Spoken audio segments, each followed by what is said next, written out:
Selanjutnya, kami persilakan anggota Senat Fakultas Seni Rupa dan Desain, Profesor Insinyur Diki Rezadi Munaf, MS, MSCI, PhD, untuk membacakan riwayat hidup Profesor Dr. Yedi Purwanto, MAG.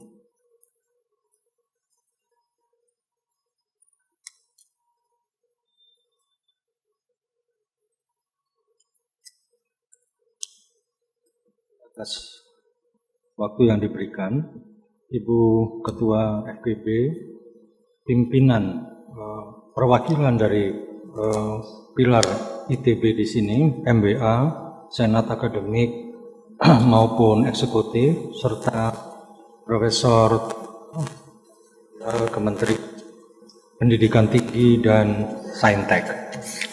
Izinkan saya dan Ibu dan Bapak yang hadirin menyampaikan dan memperkenalkan Profesor Yedi Purwanto, baik dari sisi substansi yang akan beliau jelaskan maupun latar belakang beliau. Jika Ibu dan Bapak melihat judulnya, itu terlihat mungkin ada pendapat kaitan antara sains dan teknologi terkait dengan moderasi beragama.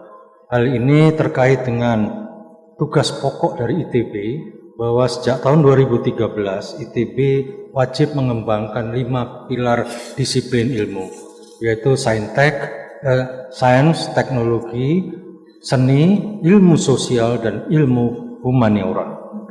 Mengapa ilmu sosial dan ilmu humaniora ada di institusi teknologi? Itu tidak terlepas dari keinginan pimpinan ITB agar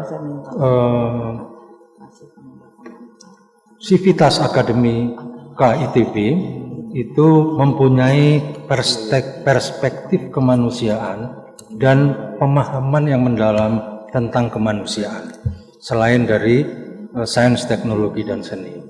Dan Profesor Yedi itu adalah bagian dari kelompok keahlian ilmu kemanusiaan di ITB. Tadi sebelum mulai jalan ke sini, beliau mewanti-wanti saya agar dalam memperkenalkan itu ada batasan-batasan, gitu ya.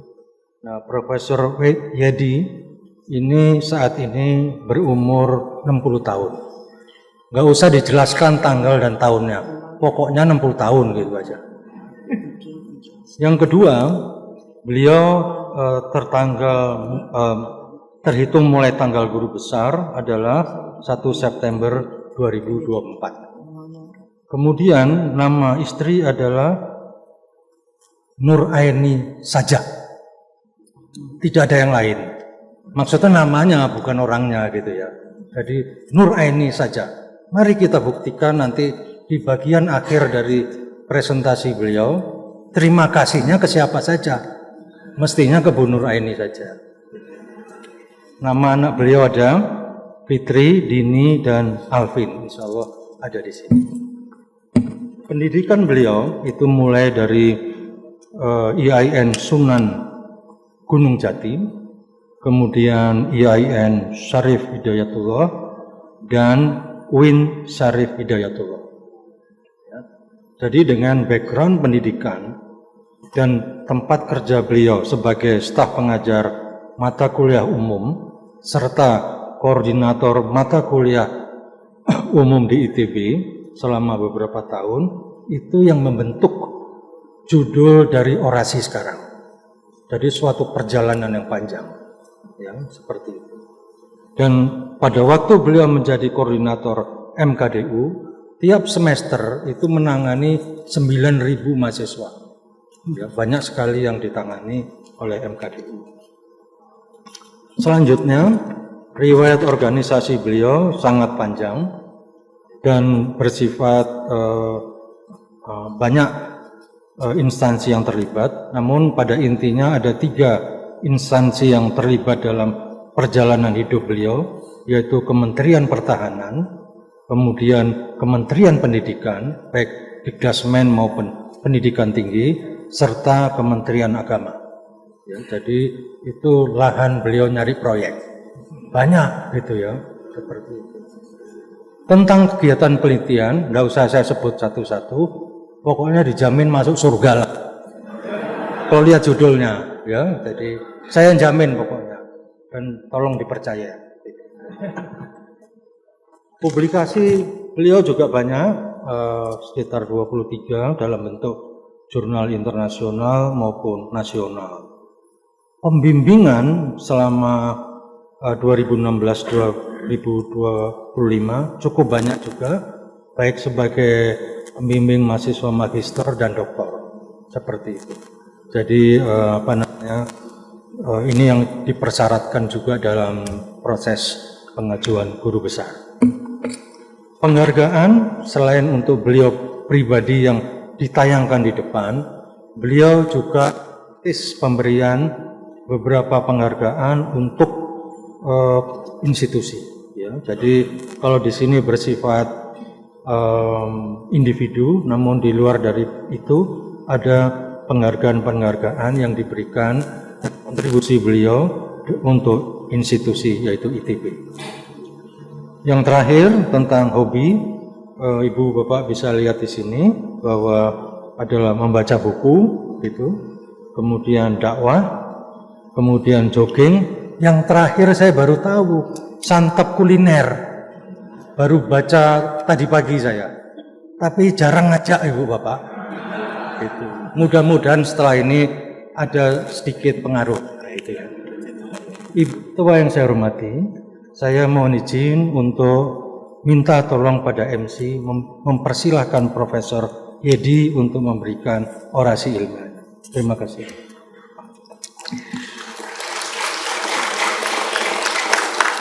Berikutnya, kami persilakan Profesor Dr. Yedi Purwanto, MAG, untuk menyampaikan orasi ilmiah.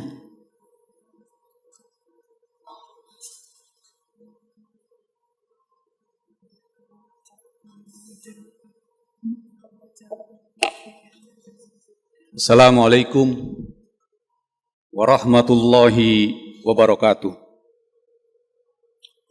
Alhamdulillah, wassalatu wassalamu ala rasulillah wa ala alihi wa sahbihi wa mawalah.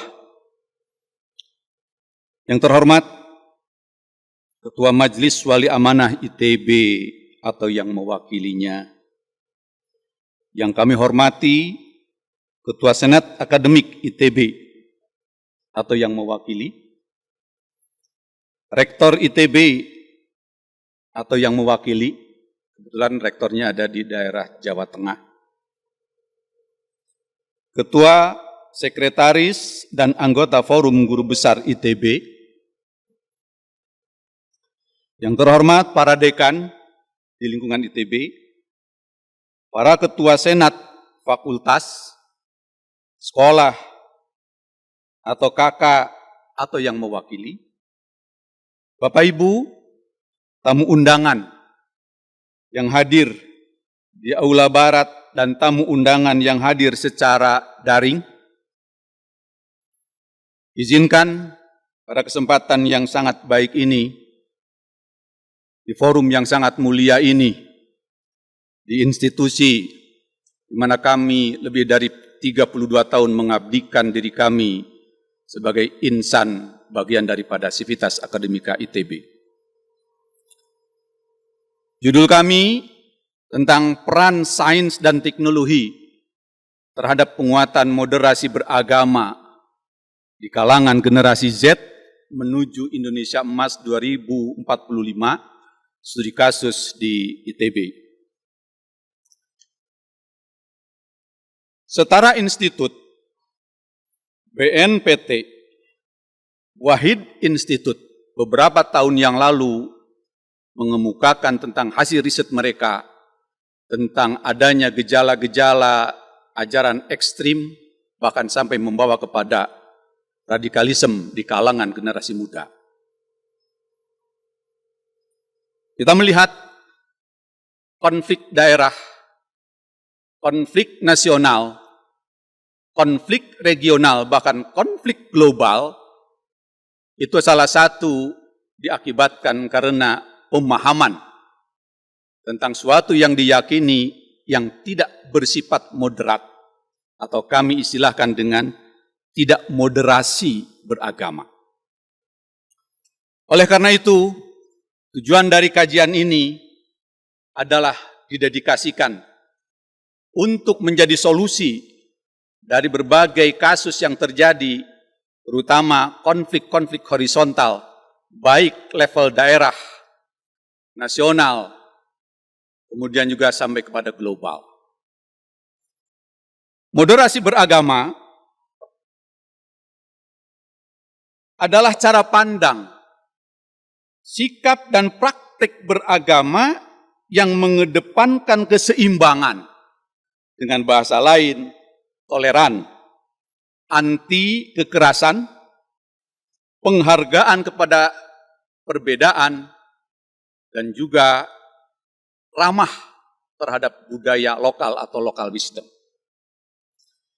Generasi Z, kenapa kami pilih menjadi salah satu perhatian kami? Karena mereka adalah kelompok yang paling dominan di tengah-tengah bangsa kita.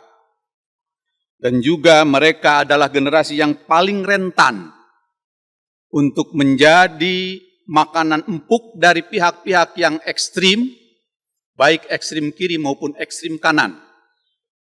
Oleh karena itu, kita perlu membantu mereka memilah informasi supaya mereka benar-benar menjadi generasi penerus pembangunan bangsa yang memiliki wawasan, baik hatinya itu hatinya Jerman, tapi hatinya adalah akalnya, otaknya di Jerman, tetapi hatinya tetap hatinya di Mekah Al-Mukarramah. Ini untuk gambaran apa? Artinya bahwa kita ingin mencetak generasi muda yang memiliki kecerdasan yang luar biasa secara IQ, EQ, tetapi juga ditambah dengan SQ yang memiliki kehandalan. Moderasi beragama mengacu kepada landasan Al-Quran surat 2 Al-Baqarah 143. Wa kadzalika ja'alnakum ummatan wasata litakunu syuhada 'alan nas wa yakunar rasulu 'alaikum syahida. Dan demikian pula kami telah menjadikan kamu sebagai umat yang adil, umat yang wasato, dan pilihan agar kamu menjadi saksi atas perbuatan manusia, agar Rasul menjadi saksi atas perbuatan kamu. Menarik untuk kita simak. Berdasarkan hasil analisis dari teman kami, Agus Purwanto, 750 ayat Al-Quran itu berbicara tentang sains dan bisa dikembangkan sampai ke teknologi atau ayat-ayat kauniyah dalam istilah kami. Hanya 150 ayat saja yang bersinggungan dengan masalah fikih atau hukum. Tetapi dalam kenyataannya di masyarakat, maka yang 150 ayat itulah yang menjadi suatu perdebatan, bahkan tidak jarang menjadikan konflik horizontal yang bisa memakan korban baik material sampai kepada jiwa. Nah, ini yang harus kita perhatikan. Dasar hukum moderasi beragama di Indonesia, baik itu Undang-Undang Dasar Republik Indonesia 1945, itu mengamanatkan tentang kehidupan di dalam moderasi beragama. Undang-Undang RI 2012 tentang pendidikan tinggi itu pun secara substantif mengajarkan tentang moderasi beragama. Peraturan Presiden nomor 115 2022 tentang kebijakan pembinaan kesadaran bela negara. Peraturan Presiden nomor 58 2023 tentang penguatan moderasi beragama. Peraturan Menteri Agama nomor 3 2024 tentang tata cara koordinasi daripada moderasi beragama. Surat dari Kementerian Agama nomor B269 2024 tentang penunjukan pembentukan Geria Moderasi Beragama dan Bela Negara. Dan alhamdulillah ITB sejak 23 Desember 2024 telah berdiri Geria Moderasi Beragama dan saya didaulat sebagai Dewan Penasehatnya.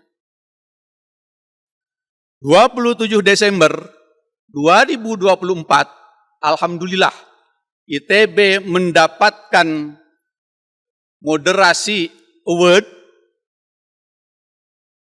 dari Kementerian Agama. Sebagai apa?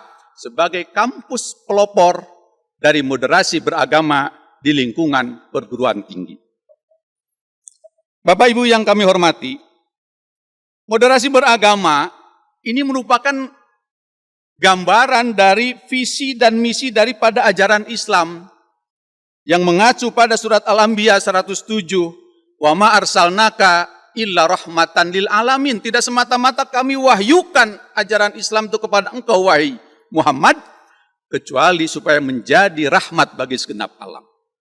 Konsep ini dielaborasi oleh Asy-Syatibi dalam kitab Al-Muwafaqat 1388, oleh Al-Ghazali dalam kitab Al-Mustafa 682, 782, dan At-Tabrani 2024, menjadi maqasidus syar'i, di mana syar'i ini mengabarkan bahwa tujuan daripada beragama itu yang pertama adalah hifzuddin, menjaga agama.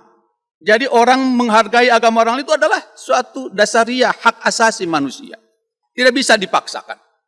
Yang kedua, hifzun nafsi, menjaga jiwa. Jiwa itu harus dihargai, jiwa itu harus dimuliakan. Tidak boleh seenaknya menghilangkan nyawa seseorang. Yang ketiga adalah hifzul akli. Apa itu hifzul akli? Menjaga akal manusia. Akal manusia itu harus dijaga dengan baik. Enggak boleh ada unsur-unsur yang bisa merusak. Baik itu unsur-unsur berupa misalnya minuman keras, kemudian narkoba, dan lain sebagainya. Juga yang terkait dengan online, ya, gadget, konten-konten itu harus dijaga. Kemudian yang keempatnya adalah hifzun nas. Ini hifzun nasl, ya, kurang L. Menjaga keturunan. Bahwa ajaran Islam ini mengajarkan kepada segenap umat manusia supaya betul-betul memperhatikan keluarga yang harmonis, keluarga yang samawa, mulai dari komunitas terkecil sampai kepada komunitas yang besar. Makanya hal-hal yang terkait misalnya dengan pelencengan atau pelecehan dari seksual itu sangat dilarang. Dan yang terakhir adalah hifzul mal, menjaga harta. Oleh karena itu, pencuri, koruptor, itu harus diberantas. Ini sesuai dengan maqasidus syar'i. Populasi Gen Z di Indonesia cukup mendominasi. Ada 71.000 lebih. Ini berdasarkan hasil riset pada tahun 2020. Jadi layak dan sangat beralasan kalau kita menyayangi mereka, maka jaga mereka itu dari nutrisi yang bersumberkan daripada gadget atau informasi yang ada di media sosial. Kenapa? Karena generasi Z ini merupakan harapan dari bangsa kita. 2045 Indonesia akan memasuki usia 100 tahun dari kemerdekaan.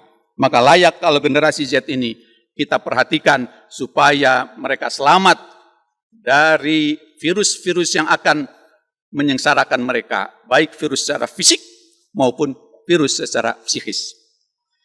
Generasi Z ya dikaitkan dengan teknologi, maka penggunaan teknologi ini cukup signifikan. 128% akses terhadap telepon genggam, 77% akses terhadap internet, 60.4% akses terhadap media sosial, 19.5 itulah keberadaan generasi Z. Bapak Ibu yang saya hormati, kami menemukan beberapa hasil riset terdahulu, baik itu yang kami temukan secara riset pribadi ataupun riset kolaboratif dengan rekan kami, baik dari prodi matematika Unpad, terutama matematika humaniora, ada teori-teori yang bisa diungkapkan pada kesempatan ini tentang penyebaran hoax atau berita bohong. Itu terkait dengan kesehatan itu ada 2.256. Terkait dengan pemerintahan itu ada 2.000.075. Terkait dengan penipuan ada 1.823. Terkait dengan politik ada 1.355. Internasional 65457. Kejahatan ada 601. Kebencanaan ada 519. Keagamaan ada 336 berita hoax terkait dengan agama. Nah, ini yang harus kita antisipasi. Yang lainnya masih banyak, pendidikan, perdagangan, dan lain sebagainya. Ada beberapa teori yang sudah diungkapkan terkait dengan hoax ini. Pertama adalah teori dari Henry 2019. Dia mengemukakan tentang teori konspirasi.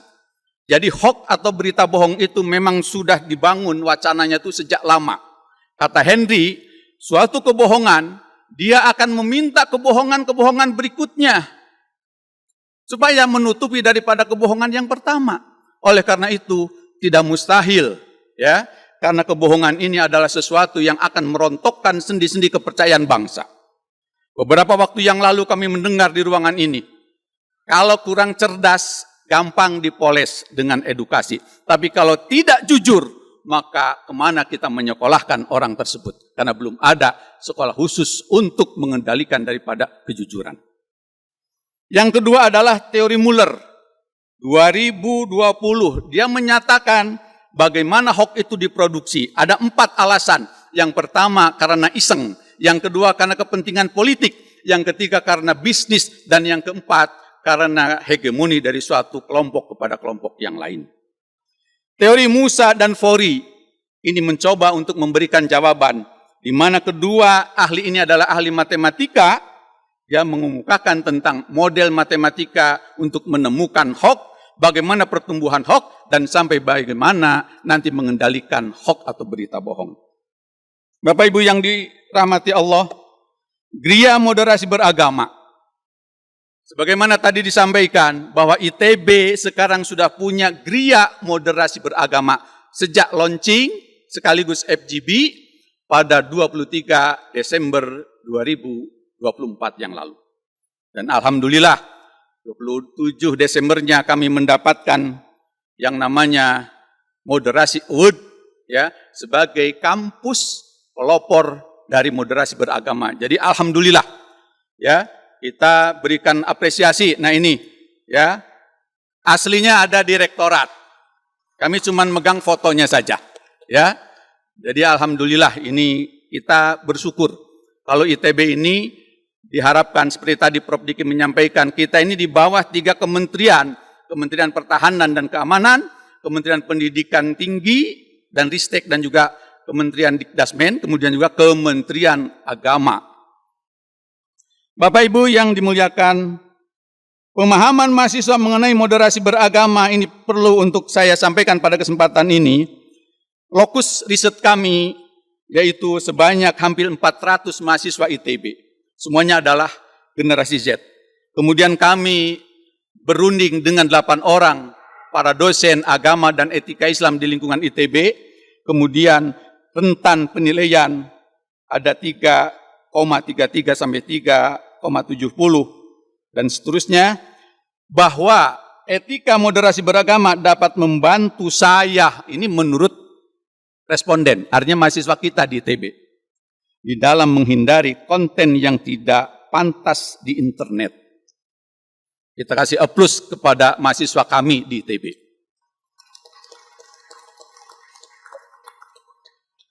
Nilai moderasi beragama yang kami potret di dalam riset kami, yang pertama adalah sikap toleransi atau tasamuh mahasiswa. Di sini tergambar bahwa dominan mahasiswa kita ini adalah orang yang toleran atau tasamuh.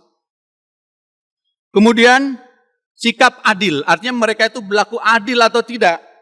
Ya, kami tanyakan dengan beberapa opsi dengan menggunakan metode Likert 1932, maka dominan bahwa mahasiswa ITB itu adalah orang yang berlaku adil.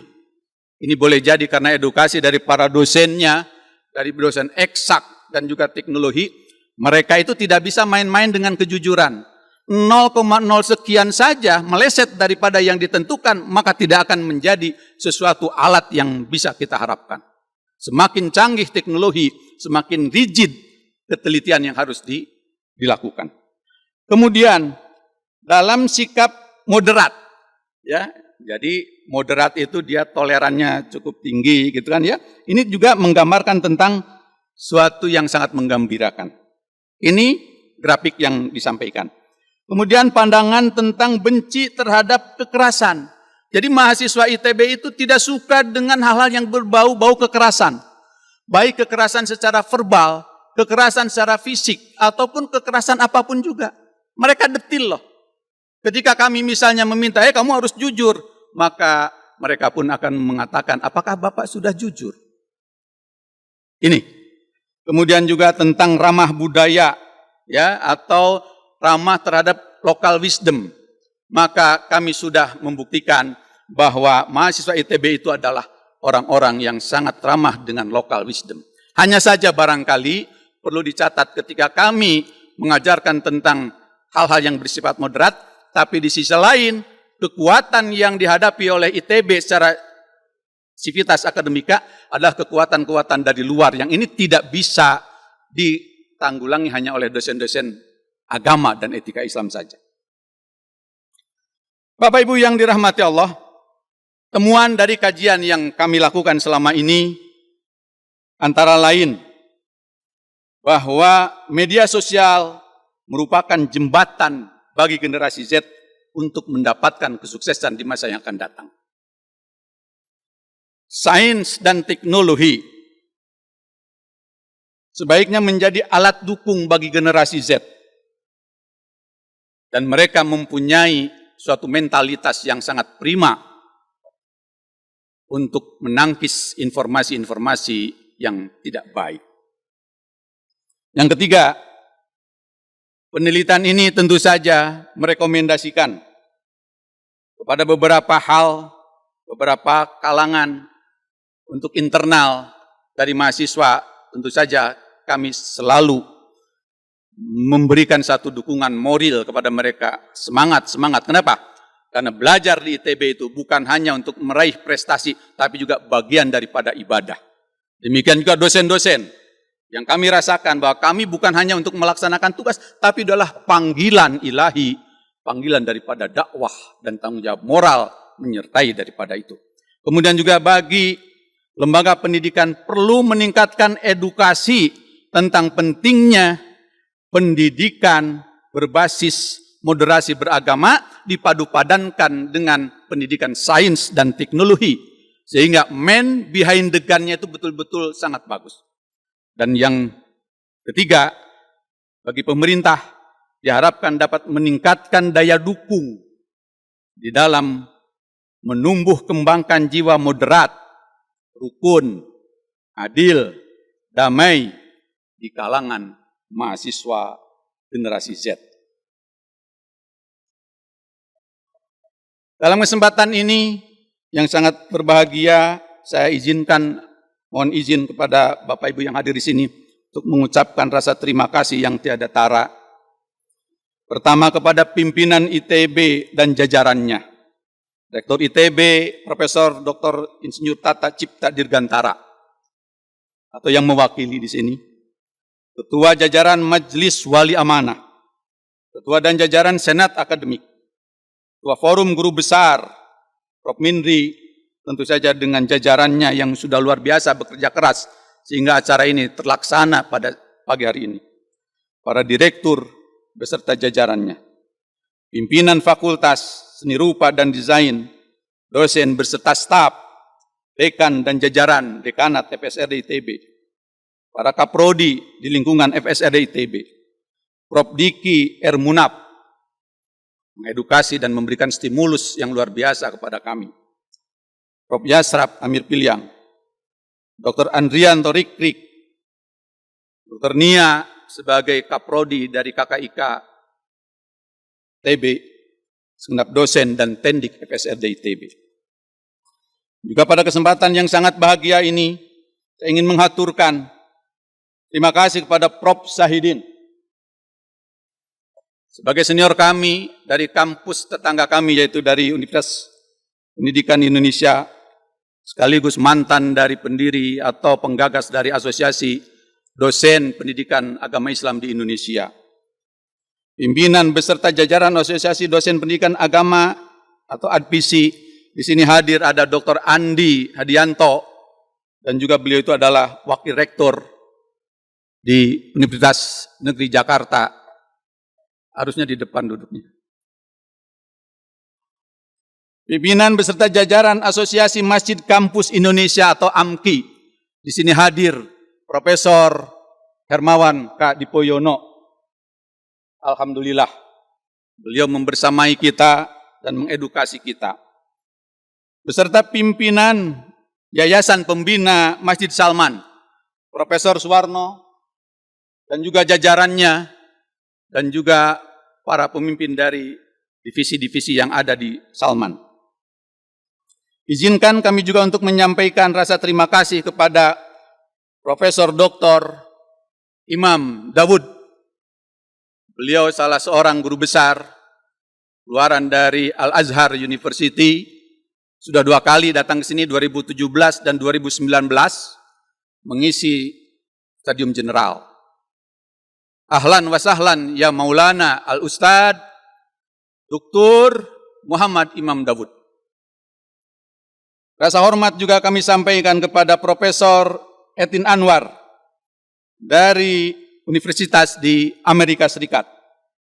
Demikian juga kami aturkan rasa terima kasih dan penghargaan yang sebesar-besarnya kepada Profesor Mehmet dari Perguruan Sains Teknologi di Turki. Kemudian saya sampaikan ungkapan terima kasih pada keluarga, khususnya kepada orang tua tercinta, ayahanda tercinta Haji Aceng Ahmad Sujana, atas bimbingan beliau yang luar biasa kami sampai kepada puncak daripada destinasi yang terhormat di ITB ini. Ibunda almarhumah Haji Ani Sunarni, mertua Haji Aum Mahrum, dan juga Hajah Siti Rohmah. Kedua-duanya sudah berada di alam sana. Istri tercinta dan hanya satu-satunya, yaitu Ibu Nur Aini, SAG.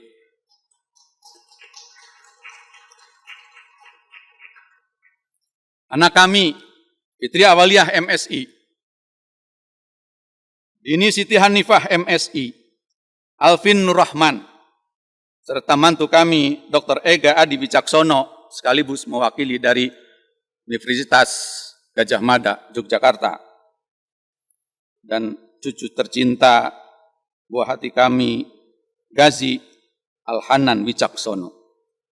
Adinda tercinta Rida Aryati, serta suami Letkol Punawirawan Didi Supardi. Adinda Kolonel CPL Anwar Jailani dan istri Intan. Ipar almarhum Insinyur Atang Subarna dan anak istrinya serta cucunya yang hadir di sini, Arif Ruhiyat dan istri dan anaknya, Nur Lailah dan suami, Besan Bapak Haji Edi dan istri, dan juga yang lain-lainnya yang tidak bisa saya sebutkan satu persatu, namun tanpa mengurangi rasa hormat saya kepada semua yang hadir, baik secara luring maupun secara daring. Izinkan saya untuk menyampaikan ungkapan sebagai janji suci dan untuk menjunjung tinggi kode etik dari guru besar di institusi yang kami cintai. Dalam mengemban amanah guru besar Institut Teknologi Bandung, saya akan menjaga kehormatan guru besar dengan selalu meningkatkan kompetensi keilmuan membangun lingkungan masyarakat keilmuan saya, serta memberikan keteladanan dan manfaat atas keberadaan saya. Untuk itu, saya akan selalu memegang teguh janji dan ucapan saya, mempertahankan integritas dengan menjaga kejujuran, kepercayaan, kebijaksanaan, keadilan, saling menghormati, bertanggung jawab, dan menjaga nilai-nilai ITB dan masyarakat. Semoga Allah Subhanahu wa Ta'ala selalu memberikan petunjuk dan lindungan kepada saya. Bandung, 21 Juni 2025, Profesor Yedi Purwanto.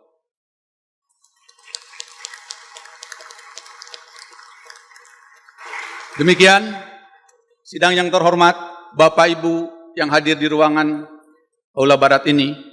Mohon maaf jika ada kesalahan. Walafu minkum, wabillahi taufiq wal hidayah. Wassalamualaikum warahmatullahi wabarakatuh.